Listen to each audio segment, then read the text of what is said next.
Okay, so I've been browsing Etsy for vintage sci-fi books, which is honestly becoming a bit of a problem at this point. And I stumbled across a pretty interesting listing, which is from Gravity Books, and that is vintage science fiction mystery pick. So essentially what this is you pay £6 per book and you get a completely random science fiction book that was published between the 1960s and the 1980s. So I thought it would make an interesting video idea to order 5 of these mystery science fiction books and then unbox them on camera and review the books as well. So I'm going to go ahead and order 5 of these, and I'll see you in a few days for the unboxing. So I've received my mystery box from Gravity Books, and there was actually a bit of a problem with the order with regards to a discount code. So James, I think it is, from Gravity Books has sent me an extra book. So I've now got 6 books to read and review for the rest of this video. So we've got 2 kind of packages in here, quite nicely wrapped, and a little note there saying thank you for my order. So I'm going to go ahead and unwrap these and see what we've got. In the first package, the first book that we've got there is an old Penguin edition of The War of the Worlds by H.G. Wells. Embarrassingly, I actually have never read The War of the Worlds, so I'm quite keen to read this one. It's quite a short book as well, so that's good for the video. I don't need to go away and spend a lot of time on this one. Okay, next we have Serpent's Reach by C.J. Cherry. Now, I've heard of the author before, but I haven't heard of Serpent's Reach, and you'll see there that there's some really interesting cover art going on, so not much more to add for now. We'll see what this one's like. Book in the first package is The Black Hole by Alan Dean Foster, and you'll notice on there that it says, now a spectacular motion picture from Walt Disney Studios. So I actually haven't seen the film or read the book, so pretty interested to give this one a go. Out of the yellow package, we have The Midwich Cuckoos by John Wyndham, another Penguin edition there. And again, this is one that's on my list of shame because I've never read any of John Wyndham's novels before, so excited to give this one a shot. Now we've got Analog 3, which appears to be a short story anthology with some interesting authors in there, edited by John W. Campbell, who's actually the author of Who Goes There, which was adapted into a couple of different films for The Thing. Pretty excited to give this one a shot because I've not read that many short story collections in the science fiction genre. Lastly, we've got The Wind Whales of Ishmael by Philip Jose Farmer, science fiction's incredible sequel to Moby Dick, and you'll see some really interesting cover art there. I've not actually ever read Moby Dick, so I don't know how much I'm going to get out of this, but I'm going to give it a go anyway. There we have our 6 science fiction mystery picks, and I'm pretty excited to get into some of these, particularly because there are a couple of books in here that are considered real classics of the genre, like The Midwich Cuckoos by John Wyndham and H.G. Wells' The War of the Worlds. But also, there are a few more quirky picks in there that I've never heard of and authors that I've never heard of. So I will go ahead and read all 6 of these books, and then I'll come back. I'll give a short review on each of them, and then I will tier rank them against each other as well. So I'll see you probably in a couple of weeks.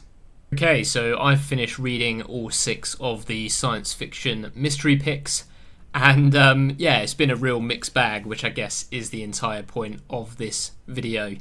I'm now going to give a short review of each of them, share a couple of thoughts, spoiler free for the most part, and then I'll be ranking them in this kind of traditional tier ranking system. Now, you'll notice that there are more tiers than there are books available, so there will be some tiers where we have no books at all, and there will be some probably where we have multiple, but I will rank them in order so you can see kind of visually how I felt about these 6 books.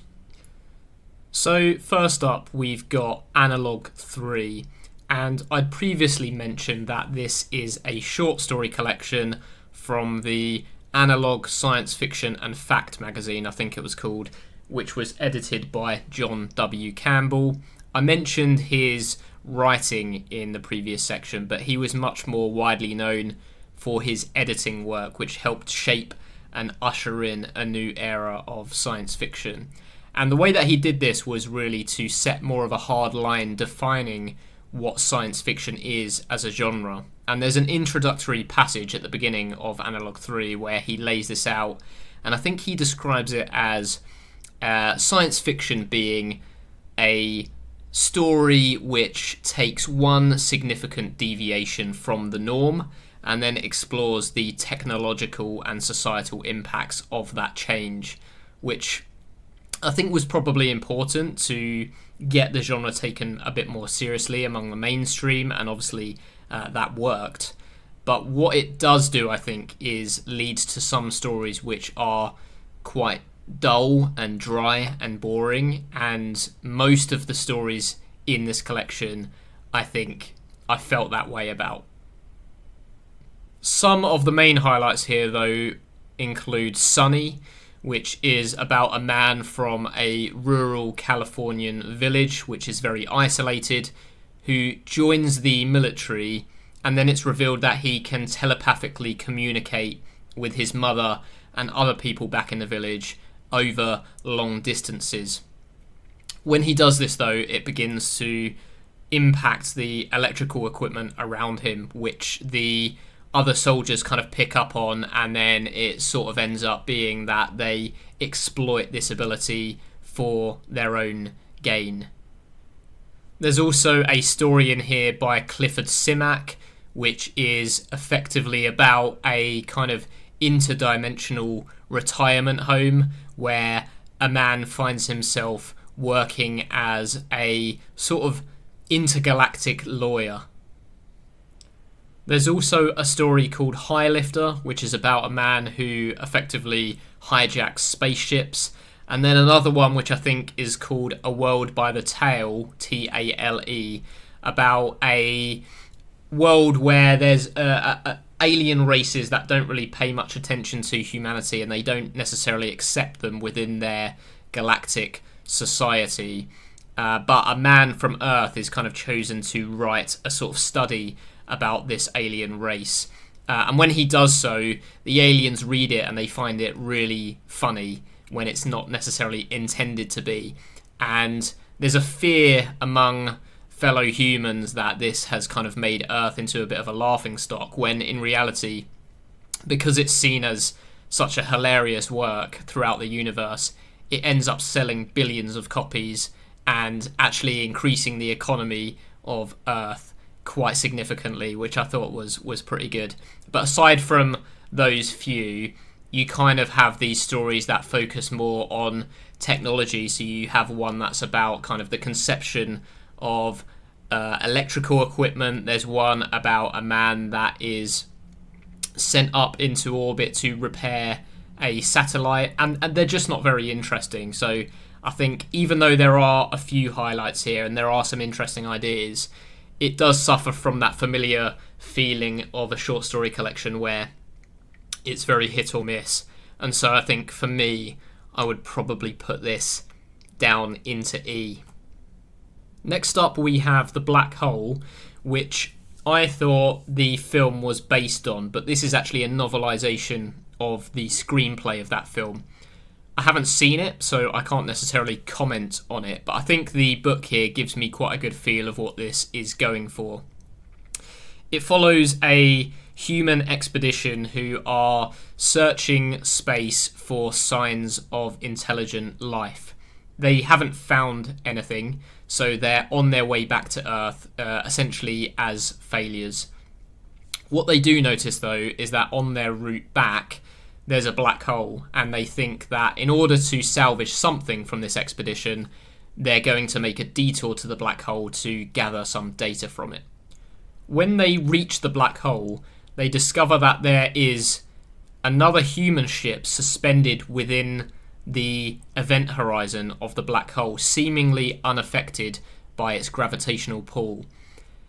When they get a bit closer, they realise that this ship is actually a very famous ship from Earth, which was the largest and the most expensive ship ever made, which mysteriously vanished at some point in the past, and nobody heard from it or its crew ever since. One of the crew members of the expedition on the search for alien life notes that her father was actually aboard this missing ship, so she's kind of hopeful that even though it's been quite a number of years, that her father might still be alive on board this ship. The crew, alongside a robotic companion, make a journey to the ship, and they end up getting trapped within this almost gravitational void that's surrounding the ship, which is how it is suspended within the event horizon. So they then board the ship, and they find that all of the human crew are seemingly gone, except one scientist named Reinhardt, who has kind of facilitated control of the ship using a army of robotic servants. It becomes clear that something is not quite right, and it features the crew investigating the ship and Reinhardt and his intentions. I think overall it feels a little bit padded out, as if the screenplay was not long enough to fill out a full novel. So I think Alan Dean Foster here has kind of elaborated on some of the main plot elements, which essentially just features the characters sneaking around the ship and investigating what's going on. It feels a little bit Star Trek-y in the sort of tone, with the robots and the kind of sense of humour and some of the action sequences as well. It's not terrible, but it's not necessarily great either. I think there were a couple of action sequences which I quite enjoyed. I think Reinhardt as a character is fairly compelling as this sort of central antagonist almost, not necessarily spoiling things there. But yeah, overall not great. I did enjoy it a bit more than Analog 3, but not enough to put it higher than E. So I think I'm going to put this at the top of E, just above Analog 3. Okay, so The Midwich Cuckoos follows a couple from a village in rural England, in the village of Midwich, and they've gone away for the weekend to London to celebrate the man's birthday. When they return to the village, they find that there's a police cordon on the road leading into it, and the police officer on duty tells them that they can't enter the village at the moment. They need to turn around and go and find somewhere else to stay for the time being. The police officer doesn't necessarily give them any more than that, so they are a little bit confused and decide that rather than turning around and leaving, they're going to find another way into the village through some nearby fields. On their way back, though, they notice that the military are passing the police cordon on their way to Midwich, so that starts to really pique their interest as to what's happening within the village. So there's a point where the couple need to proceed on foot, and when they do this, the woman goes ahead, and at a certain point she falls down unconscious, seemingly unprovoked. The man kind of realises that this happened as she passed a certain point, and he drags her back and she regains consciousness. It's then sort of revealed that there's this almost bubble or field around Midwich where anyone who is inside falls unconscious, and they remain unconscious for I think a period of around 24 hours. After that lifts, everyone regains consciousness, seemingly no effects to the people that were inside this bubble or zone, and people write it off as a weird phenomena, something weird that happened, and they carry on with their lives. Although after a certain period of time, something's revealed that indicates that something else occurred. I'm not going to spoil it because I think it is a really interesting reveal. It happens relatively early on, so I don't think it would be a massive spoiler anyway, but I'm not going to do that here. It's really great. It has this kind of quaint feel because it takes place in this rural village setting, but then it descends into something that's almost more akin to horror there's a creeping dread that builds throughout the Midwich Cuckoos, which I really enjoyed. The one thing I would say, though, is that it kind of towards the end feels like it loses its way a little bit in terms of the plot, and it takes a little while to get where it's going, although when it does arrive, it's really great. So I definitely need to read more John Wyndham because I really enjoyed this. It's not quite enough to get into the S category for me, so I'm going to put that into A. Serpent's Reach is a really interesting one. It follows a young woman who's part of a family who make up a number of families within a government that controls this solar system known as Serpent's Reach. Humanity first settled in Serpent's Reach on a planet that was inhabited by a race of intelligent ant-like aliens who live within these hives. They permit humanity to establish a colony on the planet within this kind of dome-like structure or city. And in exchange for being permitted to reside within Serpent's Reach, humanity trade these clones called the Azzy to the Majat, the ant-like aliens, who then use them to branch out into other planets throughout Serpent's Reach. So you almost have these different planets within the solar system that humanity and Majat, the ant-like aliens, are now coexisting.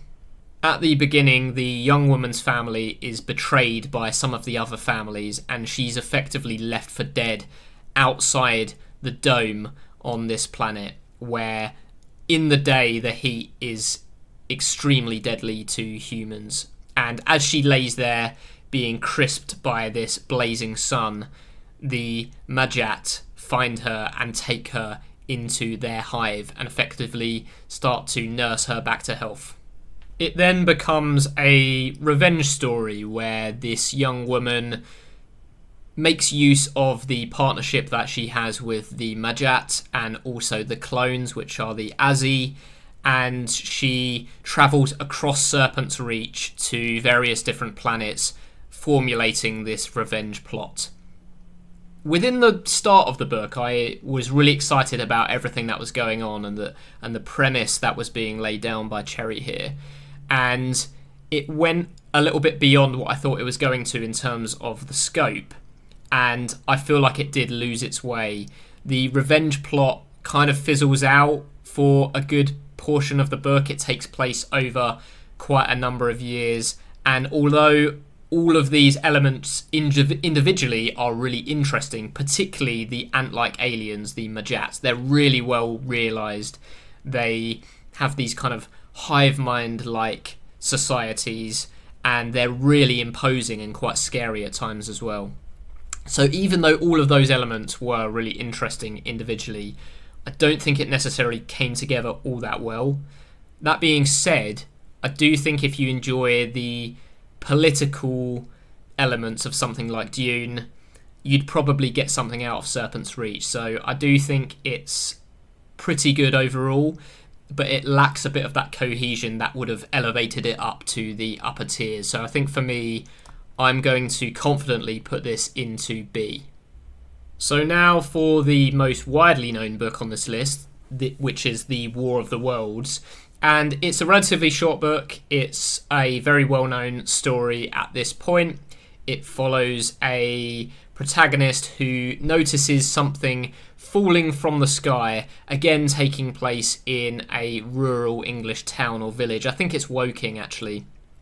And he sees this object falling from the sky into a nearby common, a nearby kind of parkland, and he goes to investigate it. When he reaches the object, he finds a sort of giant metallic cylinder with a cap on it, which is slowly unscrewing. And this begins to attract the attention of the locals, who kind of come out in great numbers to observe this strange object. And you kind of, again, it kind of has that similar feel to the Midwich Cuckoos, where it's all quite quaint. You have like the local merchant with an apple cart selling ginger ale to the sort of bystanders and the onlookers. And I think My real knowledge of the War of the Worlds came from the Tom Cruise Hollywood movie, which takes place in a kind of modern era. This book takes place when it was written in the 18th century, and so I think that time period gives this version of the story a really interesting kind of aesthetic and feel.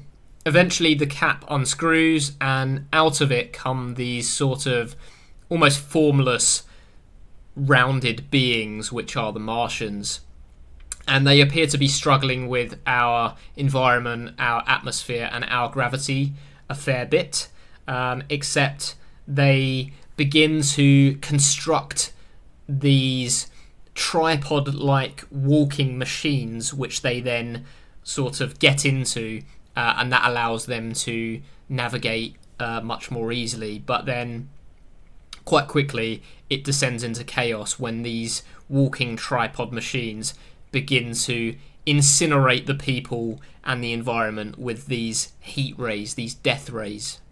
So quite quickly we go from something that was very quaint and cozy to something quite bleak. The main character's witnessing people he knows from his village getting burned to a crisp. He's witnessing these walking tripod machines through the mist of an evaporated pond.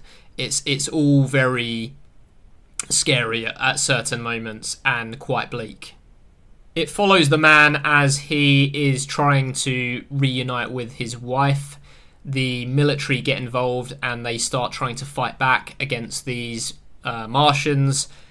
Without really any success, they manage to destroy one of them quite early on, but they're not really hitting the target necessarily, and they're struggling to overcome these invaders. So all of this is very good, but then you get to a point where the main character finds himself kind of holed up in a destroyed building, and a really large chunk of the book takes place in this one location. There's something interesting going on there, but I do think it felt to me like the story and the plot was stalling and stuttering and not really going anywhere. It felt a little bit aimless and formless at times, but it does tie together with quite an interesting and famous ending, which I won't spoil, but you should know that already. And even though I do think the ending is clever and interesting, I don't think it's necessarily very satisfying, but that could potentially be an unpopular opinion, I'm not sure. So with that in mind, I think it's really, really impressive that this was written in the 18th century, and I'm going to put this into C. I think it's good, I think it's very important, but I don't think it is great. Last one on this list then is The Wind Wails of Ishmael, which I obviously laughed at when I saw the cover and the title. And I think that was warranted in all fairness. It's a little bit silly and ridiculous, but it feels a little bit more like a literary exercise in world building rather than a fully fledged kind of novel. It's quite short. I think it's less than 150 pages, and there are no chapters at all. It's one long unbroken passage of text, which I found quite difficult to get through at times.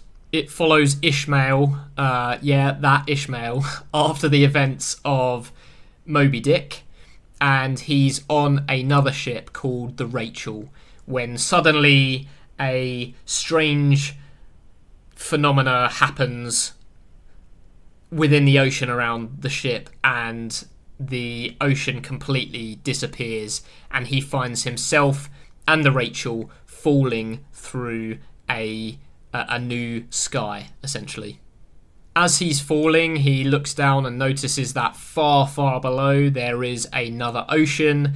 There's also a landmass which has some kind of forest on it, and there are these strange, almost jellyfish-like entities hovering in the sky below him. The Rachel collides with another airborne vessel and completely breaks apart both ships, seemingly killing the entire crew of both, and Ishmael falls into one of these jellyfish-like floating entities, falls through it, and it breaks his fall such that he lands safely within this ocean. It just so happens that this body of water that he lands in is very salty, so he floats to the surface and is carried unconscious to this forested landmass. When he awakes, he explores this forest and finds unfamiliar creatures and plant life. There are trees that essentially drink his blood with these toothed tentacular vines, and all kinds of weird and wonderful wildlife. Ishmael then meets a primitive woman in the forest who it turns out was aboard the ship that the Rachel crashed into, and she's also washed up on this island. She speaks an entirely different language, which he manages to learn within like a couple of days somehow. I'm not really sure. I'm not really sure how, but it fulfills the purpose of this exercise, I think.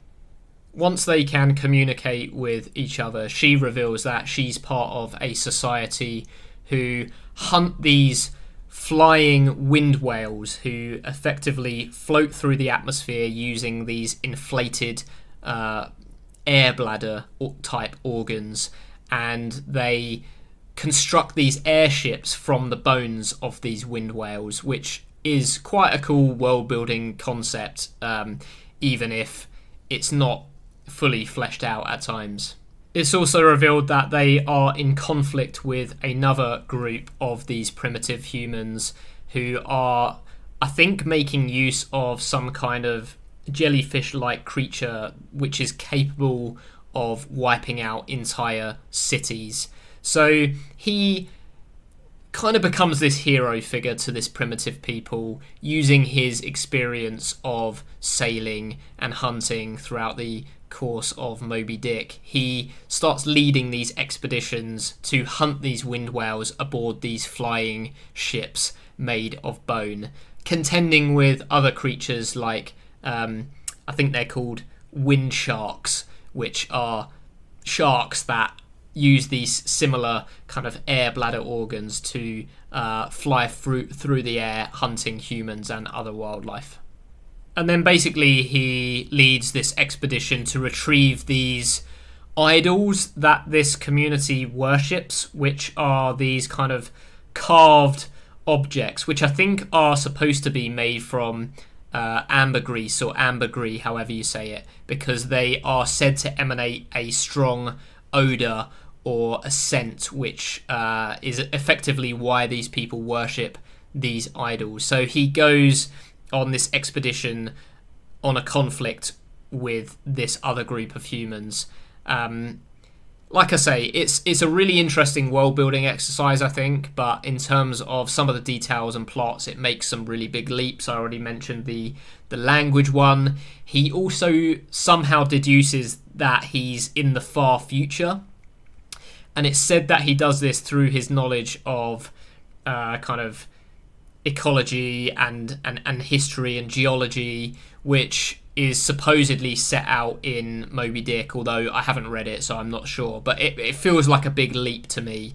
Again, it's fairly short, but there are no chapters, as I mentioned, so I didn't find it to be a particularly enjoyable reading experience overall. But I did like some of the world building in there. Flying sharks and whales getting hunted in these airships made of bone is quite compelling imagery. The writing is okay. I don't think it was anything special. I've not read any of this author's other work, so I don't know where this would rank necessarily. So I feel like this slots in quite nicely into the D tier. So as you can see, it's quite a spread in terms of the quality here, but I do feel like I got something out of all of them in some way, and it helps shape my interest so I know what to look out for in future. I don't think I'd necessarily want to do another one of these mystery pick videos because, I think my time would probably be better spent reading the things that are interesting to me and not, like short story collections that focus on technology or a novelization of a pretty bad Disney movie. But that being said, I found some really interesting stuff here, like Serpent's Reach and more importantly, The Midwich Cuckoos, as well as ticking off some of the classics from my reading list, like The War of the Worlds. So, yep, that's the video. It's my first ever video, so I know I've not quite figured out the format and the details, particularly the lighting as well. So I'll try and improve the quality, and if you're interested in more videos focusing on science fiction books, then please subscribe, like, and leave some feedback in the comments as well, because I think that's going to be really useful for me. Okay, thanks. I'll see you in the next one.